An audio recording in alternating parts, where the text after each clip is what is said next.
कि मनुष्य चोरी करता है, झूठ बोलता है, छल करता है, कपट करता है, तो इन सब बुराइयों से बचने का क्या उपाय है?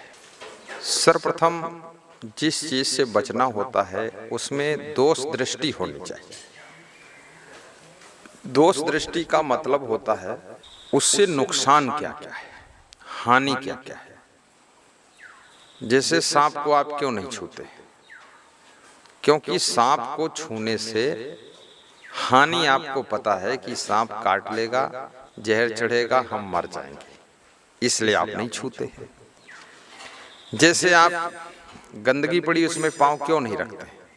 क्योंकि आपको उसकी हानि का पता है कि गंदगी में पांव रखूंगा तो गंदगी पैर में लग जाएगी, गंदगी से बीमारियां बढ़ती हैं, फिर उस गंदगी को धोने के लिए जाना पड़ेगा, जहां धोएंगे गंदगी उस जगह को भी धोना पड़ेगा, इसलिए गंदगी से बच के चलो।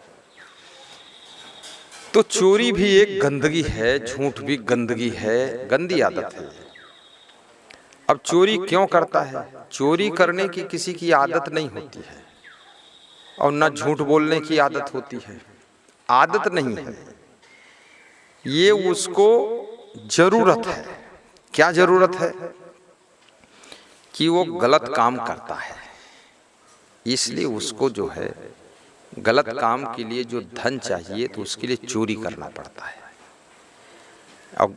अब जब चोरी करता है तो चोरी से बचने के लिए उसको झूठ बोलने की जरूरत पड़ जाती, झूठ बोलता है, और झूठ बोलने के लिए उसको छल कपट भी करना पड़ता है, इधर उधर तिकड़म बिठाना पड़ता है। तो मेन चोरी मनुष्य जो करता है वो किसी आदत की पूर्ति के लिए करता है। उसके अंदर कोई आदत है, चाहे शराब पीने की आदत हो, जुआ खेलने की आदत हो, या उसके अंदर व्यभिचार करने की आदत हो, या किसी को पैसा देना पड़ता हो गुप्त रूप से, या उसके अंदर पुड़िया खाने की आदत हो, कोई नशा लेने की आदत हो, या कि उसके जीभ में चटोरीपना बहुत हो, जा करके बाजार में कुछ लपक झपक के खाने की आदत हो। यानी उसको किसी भी आदत की पूर्ति के लिए पैसे की जरूरत पड़ती है और वो पैसा सच्चाई के साथ उसको नहीं प्राप्त हो पा रहा है। क्योंकि जैसे उसके घर के मालिक ने पैसा दिया तो उसका वो हिसाब लेता है कि भाई आपको 5,000 दिए थे, कहाँ कहाँ खर्च हुए बताइए। तो फिर उसमें वो चोरी करता, क्योंकि हिसाब तो बताना पड़ेगा, हिसाब में सच सच बताएगा तो फिर पकड़ जाएगा। तो फिर उसमें झूठ बोलता है और झूठ बोल करके उसी में से पैसा चुराता है और पकड़ने से बच जाता है, लेकिन चोरी का पाप लग जाता है। इसलिए कबीर साहब कहते हैं कि सांच बराबर तप नहीं, झूठ बराबर पाप, जाके हृदय सांच है ताके हृदय आप। सच के बराबर तप नहीं, झूठ के बराबर पाप नहीं, क्योंकि झूठ के पीछे बहुत पाप करने पड़ते हैं और झूठ बोलना पड़ता है पाप के लिए। और हाँ, झूठ बोलना पड़ता है पाप के लिए। जैसे चोरी को छिपाने के लिए झूठ बोलना पड़ता है, या गलती को छिपाने के लिए झूठ बोलना पड़ता है। तो झूठ एक ऐसी चादर है जिसके नीचे पाप छिपते हैं, छिपाए जाते हैं। इसलिए जो लोग ये झूठ बोलते हैं, चोरी करते हैं, इनमें कोई न कोई गलतियां हैं, बुराइयां हैं, आदतें हैं। और जब तक ये लोग आदत नहीं छोड़ पाएंगे, जब तक ये बुराइयों को नहीं त्याग कर पाएंगे, तब तक ये चोरी छोड़ पाना इनका बहुत कठिन है। चोरी करने से इनको फायदा दिखता है, सीधे सीधे फायदा, कि जैसे किसी का मोबाइल मैंने चुरा लिया तो 10,000 रुपये का सामान तुरंत मिल गया, कोई मेहनत नहीं करना पड़ा, 1 मिनट लगा तिकड़म करने में, मोबाइल निकाल लिया और मोबाइल जो है फट से दूसरे के पास पहुंचा दिया, दूसरे ने तीसरी जगह बेच दिया, और बेच करके 80% पैसा मैंने ले लिया, 20% उसको दे दिया, 2-3 लोग मिल करके इस अंजाम दे दिया। तो लेकिन अब उस आदमी को ये पता नहीं है कि चोरी आप 10 बार करोगे, एक बार पकड़ में भी आ जाओगे। जब आप पकड़े जाओगे तो आपके ऊपर विश्वास खत्म हो जाएगा, जो भरोसा था वो टूट जाएगा, और जब भरोसा टूटेगा तो आपको लोग इतनी बड़ी जिम्मेदारी नहीं देंगे। उस मिशन में, संस्था में, घर में आपको बड़ी जिम्मेदारी नहीं मिलेगी, बड़े अधिकार नहीं मिलेंगे, और फिर आपका अपमान भी होगा। सबसे बड़ी हानि है कि आपका अपमान होना, और सब लोग आपको गिरी नजर से देखेंगे। सब लोग इसी दृष्टि से देखेंगे, चोर है, चुट्टा है, इससे बचे रहना। और कुछ लोग बोल भी देंगे तुमसे कि तुम चोर हो, चुट्टा हो, झूठ बोलते हो, तुम्हारा कोई भरोसा नहीं। तो इस बात से फिर उसको बहुत दुख लगता है, असमंजस पड़ता है, अपमान होता है। अब सोचिए, मान लिया 10,000 की चोरी किया है, 10,000 की चोरी करके उसने अपना सम्मान खोया, शांति खोया, और आदर खोया, अधिकार खोया, जिम्मेदारी खोया, पावर खोया, झूठ बोल करके, चोरी करके, छल कपट करके ये सब चीजें खो दिया। लेकिन चोरी करके जो धन उसको मिला, 10,000, 10 लाख, 5 लाख जो भी मिला, क्या वो धन दे करके कहीं से भी उस आदर को खरीदा जा सकता है? नहीं। उस सम्मान को कहीं से खरीदा जा सकता? नहीं। क्या कहीं से उस क्रेडिट को बनाया जा सकता, विश्वास भरोसा को खरीदा जा सकता? नहीं। तो जो 10,000 रुपयों के लिए तुमने अपना विश्वास खोया, अधिकार खोया, पावर खोया, और जिम्मेदारी खोया, सम्मान खोया, भरोसा खोया, और इज्जत खोया, और नजरों में गिर गए, वो 10,000 क्या 10 लाख खर्च करके भी उसको वापस नहीं पा सकते। तो ये घाटे का सौदा है कि नहीं? ये कितनी बड़ी हानि है। और जिसका घर में सम्मान ना हो, संस्था में सम्मान ना हो, कंपनी में सम्मान ना हो, जिसके ऊपर विश्वास ना हो, पार्टी के अंदर जिसका सम्मान ना हो, जिसको गलत दृष्टि से देखा जाए, गांव में आदर ना हो, सम्मान ना हो, तो आदमी फिर जीवित रहते हुए मुर्दे के समान है, सड़ा मुर्दा है, बदबू उठ रही उसके अपमान की। इसलिए चोरी करने से बहुत हानि है, झूठ बोलने से बहुत हानि है। झूठ बोलने वाले कभी कभार सच भी बोलते हैं, तब भी लोग भरोसा नहीं करते। वो सोचते हैं अरे झूठे कह रहा होगा, गप्पा मार रहा फालतू। तो ऐसे लोगों की जब क्रेडिट खराब होती है तो उनकी मार्केट खराब हो जाती है, और मार्केट जब खराब होती है तो उनके दैनिक कार्यों में और उन्नति के कार्यों में बहुत बाधाएं आती हैं। इसलिए जो समझदार लोग होते हैं, वो चाहे कर्मचारी हों, अधिकारी हों या नेता हों, वो ईमानदारी रखते हैं। बुराइयां कोई भी हों, एक बुराई दूसरी बुराई को बुला लेती है। एक बुराई को करने के लिए 2-4 और बुराई होना जरूरी हो जाता है। इसलिए समझदार आदमी चोरी नहीं करता है, विवेकवान झूठ नहीं बोलता है, न छल कपट करता है, कम बोलेगा, चुप रह लेगा, लेकिन सच बात बताएगा और सही ढंग से कार्य करेगा। तो वो आदमी उन्नति करेगा, सम्मान भी पाएगा, आगे बढ़ेगा। इसलिए किसी भी व्यक्ति को चोरी नहीं करना चाहिए, झूठ भी नहीं बोलना चाहिए। जरूरत है, जैसे आपका खर्चा पूरा नहीं हो रहा है तो आप अपने मालिकान से बता दीजिए, घर में बता दीजिए, और थोड़ा कम खर्चीले भी बनिए, उड़ाऊपना छोड़ दीजिए, फैशनेबली छोड़ दीजिए। भाई आप खुद जब कमाना तो थोड़ा ज़्यादा खर्च कर लेना, लेकिन अगर परिवार के संगठन को चलाना है तो आप कितना ज़्यादा कमाएं, उल्टा पल्टा खर्च करोगे, फिजूल खर्ची करोगे और दुरुपयोग करोगे तो परिवार का संगठन टूट जाएगा, आपस में विवाद हो जाएगा। इसलिए संतोषपूर्वक समता से ही रहना चाहिए।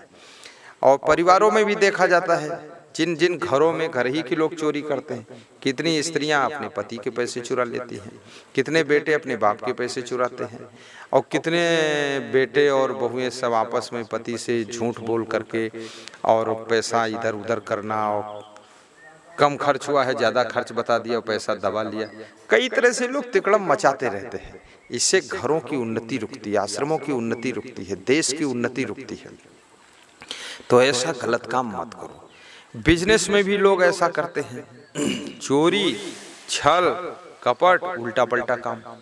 जैसे दूध है, अब उसमें पानी मिला देते हैं, पानी मिला दिया तो दूध की जांच करने की मशीन आती है।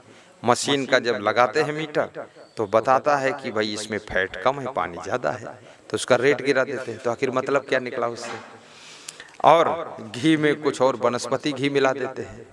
तो ये सब धोखाधड़ी के काम जो है, इससे कंपनी का क्रेडिट खराब होगा। आपकी जो प्रोडक्शन है उन पर विश्वसनीयता खत्म हो जाएगी, फिर उनकी बिक्री खत्म हो जाएगी, मार्केट में उसका वर्चस्व खत्म हो जाएगा। तो जब प्रोडक्शन की बिक्री खत्म हो गई, डिमांड खत्म हो गई, तो आपका प्रोडक्शन जब बिकेगा ही नहीं, लोग लेंगे नहीं, क्योंकि आप डुप्लीकेट देने लग गए, उसमें छल कपट सब करने लग गए, तो फिर रिजल्ट ये आया, आपकी प्रोडक्शन कंपनी बंद हो गई, डाउन पड़ गई। अब डाउन पड़ गई तब तुम उस फैक्ट्री में आपने 2 करोड़ की बिल्डिंग बनाया था, 10 करोड़ की मशीनें लाए थे, उसमें कर्मचारी बहुत लगे हैं, पंखा कूलर एसी लगे हुए हैं, अब वो सब तुम्हारा पैसा फंस गया, उसका भी खर्चा वापस रिटर्न नहीं आ पा रहा है। क्यों? क्योंकि तुम्हारी बेईमानी से, तुम्हारे में क्वालिटी नहीं। तो क्वालिटी में कभी समझौता नहीं करना चाहिए, और क्वालिटी कभी डाउन नहीं होने देना चाहिए। और बहुत महंगा बेचने का कोई औचित्य नहीं है, और बहुत सस्ता भी मत बेचो कि आपका नुकसान हो जाए। आप एक अपनी कीमत निर्धारित करो। जैसे अभी गाड़ियों में मैं देखता हूँ, चाहे किसी कंपनी की गाड़ी हो, लेकिन जिस रेंज की गाड़ी है उस रेंज की सभी गाड़ी कंपनियां लगभग 1,00,000-1,50,000 का ही डिफरेंस रखती हैं, 50,000 का डिफरेंस रखती हैं, बाकी सब रेट उनके सेम रहते हैं। अगर ज़्यादा डिफरेंस कर दें, मान लिया उसी रेंज की गाड़ी आपकी कंपनी बनाती, दूसरी कंपनी बनाती, दूसरी कंपनी 14 लाख की दे रही, तुम 10 लाख की दे रहे हो, तो संदेह करेंगे इसकी कंपनी की गाड़ी में कुछ न कुछ तो ही है गड़बड़, या कुछ मशीन अच्छी नहीं लगी तभी तो इतना सस्ता दे रहा है, तो भी आपकी बिक्री घट जाएगी। और ज़्यादा सस्ता दोगे तो आपकी कंपनी को संचालन करने के लिए आर्थिक स्थिति बिगड़ जाएगी। और ज़्यादा महंगा, जैसे 14 लाख की सभी कंपनियों की गाड़ी बिक रही है, अब तुम बेच रहे हो 18 लाख की, तो तुम्हारी जो कंपनी की गाड़ी है उसकी बिक्री कम हो जाएगी, सेल कम हो जाएगी, और सेल कम हो जाएगी तो आपको प्रोडक्शन कम करना पड़ेगा। जब प्रोडक्शन कम करोगे तो आपकी फैक्ट्री में जितना पैसा आपने फंसा के रखा है, वो 100 पीस थोड़े बनाया है उसको, उसमें तो फटाफट माल बनना चाहिए, जितना अधिक से अधिक तो उतनी ही प्रगति होगी। इसलिए रेट रखने में भी सावधानी रखनी चाहिए कि कितना रेट हमको रखना है। बहुत हाई फाई लूट फातिया का रेट रखना वो भी गलत है, और बहुत कम रखना वो भी ठीक नहीं है। एक मीडियम जिसमें आपका नुकसान भी ना हो, फायदा भी हो, कंपनी चलती भी रहे, आपकी भी रोटी चलती रहे, और विकास भी होता रहे, और ग्राहक पर लोड ज़्यादा ना आए, और लोग आपकी तरफ आकर्षित हों, क्वालिटी डाउन ना होने दीजिए। क्वालिटी डाउन करोगे तो लोग कहते हैं कि हल्की गाड़ी है, पीपा गाड़ी है, बेकार गाड़ी है, लोग लेना पसंद नहीं करते हैं, और फिर उसकी निंदा करता रहता है ग्राहक। 10 साल गाड़ी रखेगा तो 10,000 जगह निंदा करेगा, तो सब ग्राहक कटेंगे ही। तो इसलिए क्वालिटी में समझौता कभी मत कीजिए, चाहे आपके पास कपड़े की फैक्ट्री हो। और ये चोरी करना, झूठ बोलना, छल कपट करना, इससे आपका पूरा अस्तित्व, व्यक्तित्व धूमिल हो जाता है, खत्म हो जाता है। और ऐसे लोग प्रायः संस्थाओं से निकाले भी जाते हैं, और घर में भी उनकी गुजर नहीं होती, उनका बंटवारा करके अलग कर देते हैं लोग कि ये आदमी ठीक नहीं, इसको रखना ठीक नहीं, साथ में इसके साथ नहीं रहेंगे, छल कपट करता है, सब पूरा घर लूट फातिया मचा रखा है। इसी प्रकार से पार्टी से लोग निकाले जाते हैं जो चोरी करते हैं। अच्छा, पार्टी से निकाले गए तो न घर के रहने घाट के, आश्रम से निकाले गए चोट्टा लोग तो घर के रहना घाट के। अब उनके माँ बाप समझते हैं पता नहीं क्यों आश्रम छोड़ दिया। अरे चोट्टा है तेरा लड़का और क्यों छोड़ा है? चोट्टा है, झूठा है, बदकट्टा है, क्रोधी है, लोभी है, चोर कहीं का, तो आश्रम से निकाला तो जाएगा ही। अब आश्रम वाले भी उसका प्रचार नहीं करते कि इसको हमने इस गलती से निकाला है, क्योंकि अगर वो प्रचार करें तो समाज की दृष्टि में होता है अरे ये सब साधु लोग कैसे होते हैं, तो उनको बड़ा संदेह खड़ा होता है अच्छे साधुओं के ऊपर, इसलिए वो उस बात को छिपाते। दूसरे अगर उनके गलती को बताएंगे तो वो लोग तो ऐसे नंगम नंगा है ही है, तो वो आश्रम की झूठी निंदा करेगा और झूठी बकवास करके वो बताएगा ये वहाँ गलत है, वो गलत है। अभी तक वो रहता था 12 साल से तो यहाँ सब ठीक था, और निकल गया तो बुराई बताना, सब निंदा करता घूमेगा। तो वो झंझट में आश्रम वाले नहीं पड़ते हैं, पार्टी वाले भी नहीं पढ़ते हैं। जिसको निकाल देते, छुट्टी ले लेते हैं, उसकी निंदा बुराई करना बंद कर देते हैं, और करने से कोई फायदा भी नहीं। दुष्ट से छुट्टी मिल जाए वही बहुत बड़ी बात है। तो ये सोचने की बात है, चोरी से हमारा बहुत बड़ा नुकसान है, और झूठ बोलने से बहुत नुकसान है, छल कपट करने से, जितनी बुराइयां हैं ये, इनसे सबसे हमारा नुकसान ही नुकसान है। अतः इनको छोड़ देना चाहिए, ईमानदारी